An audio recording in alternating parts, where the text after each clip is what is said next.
Eto nga mga mari ko, yung kinakain ko, ngayong meron akong hyperthyroidism. Bali, lulutuin ko nga pala mga mari ko is kinamatisang tilapia. Simula nga na-diagnose ako ng hyperthyroidism mga mari ko, tilapia at bangus na lang talaga yung kinakain ko. Medyo natakot nga ako sa mga isdang dagat. Pero sabi nga ng doktor ko, pwede naman daw akong kumain nun. Before nga ako magluto mga mari ko, nagbalat muna ako dito ng luya. At itong kutsara nga yung ginagamit kong pambalat. Pagkatapos ko naman sa luya mga mari ko, nagbalat na nga rin ako ng sibuyas. At dalawa lang yung kinuha ko dahil medyo mahal nga yung kilo.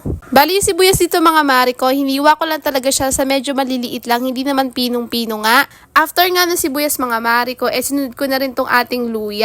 Bali mga mari ko, ganito ko lang hiniwa yung ating luya. Nung nahiwa ko na nga yung luya at sibuyas mga mari ko, inilagay ko na nga lang din dito sa ating kaserola. Bali pagsasama-samahin ko na lang sila dyan at papakuluan nga. Hinugasan ko na nga rin mga mari ko yung kamatis natin dito. And medyo madami-dami nga yung gagamitin kong kamatis dahil mura lang din naman yung kada balot nito. Bali nabili ko nga ito mga mari ko 10 piso at marami pa nga natira sa ref. Gantong hiwa naman nga mga mari ko, yung ginawa ko dito sa kamatis natin. Hindi malaki and hindi rin naman maliit yung pagkakahiwa. Gusto ko kasi mga mari ko katas na katas yung kamatis natin dahil wala naman tayo iba ilalagay na pampaasim nga. Bali same procedure lang din naman ginawa ko mga mari ko. Nilagay ko rin yung mga kamatis natin sa kaserola. Bali nung sinalang ko siya mga mari ko, naglagay din ako ng mga 500 ml nga na tubig. Medyo madami yung sabaw kasi kailangan ko talaga mga mari ko dahil nga madalas nagugutom ako. Nilagyan ko na rin siya ng umami seasoning dito mga mari ko. Not sure kung pwede ba akong gumamit nito pero talagang ito talaga ginagamit kong pampalasa ngayon. Kayo rin ba mga mari ko kahit meron kayong hyperthyroidism is nagamit pa rin ba kayo ng umami seasoning? And kung hindi naman umami seasoning, ano nga ba yung ginagamit nyo panluto or pampalasa nga sa mga pagkain nyo kahit may hyperthyroidism kayo? Bale, eto nga mga mari ko ilalagay kong gulay. Meron tayo ditong okra, meron tayong celery, siling green, and syempre yung talbos natin. Nung nakulo at kumatas na nga yung ating kamatis mga mari ko at nilagay ko na nga yung 2 peraso nating ulo ng tilapia at saka yung nag-iisang peraso nating buntot.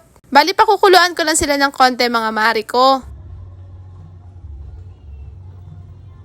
Nung medyo luto na nga yung tilapia natin mga mari ko, nilagay ko na yung okra at saka celery. Bali naglalagay nga ako mga mari ko ng celery kasi nga pandagdag lasa rin siya. Tapos masarap din talaga tong celery. Dito rin nga mga mari ko, nilagay ko na rin yung ating talbos. Medyo marami talaga yung nilalagay kong talbos mga mari ko kasi nga ito lang talaga yung mostly na kinakain ko ngayon. Lalo na hindi ako pwede sa bread and hindi rin ako pwede sa biscuit. May nabasa nga kami mga mari ko na hindi nga daw pwede yung mga root crabs sa mga merong hyperthyroidism. Kaya kung alam nyo din mga mari ko, mag-comment kayo. Mag-iisang taon na nga tong hyperthyroidism ko mga mari ko at hanggang ngayon nalilito talaga ako kung ano ba yung pwede at hindi nga pwedeng kainin. Bali, naging advice lang sa akin ng doktor ko mga mari ko is wag nga daw akong kakain ng mga pagkaing mataas nga sa iodine. Kaya mga mari ko, kung nagkaroon din kayo ng hyperthyroidism, ano nga ba yung mga naging diet nyo? Marami na rin naman ako naiwasan mga mari ko na bawal. Pero yun nga talaga, lalo na kapag bumabalik ako sa laboratory ko, nagkakaproblema nga sa TSH o di kaya sa FT3 at saka sa FT4 ko. Dapat nga mga mari ko, mag-undergo na ako ng RAI. Yun nga lang, pangit yung naging result ng aking thyroid function test.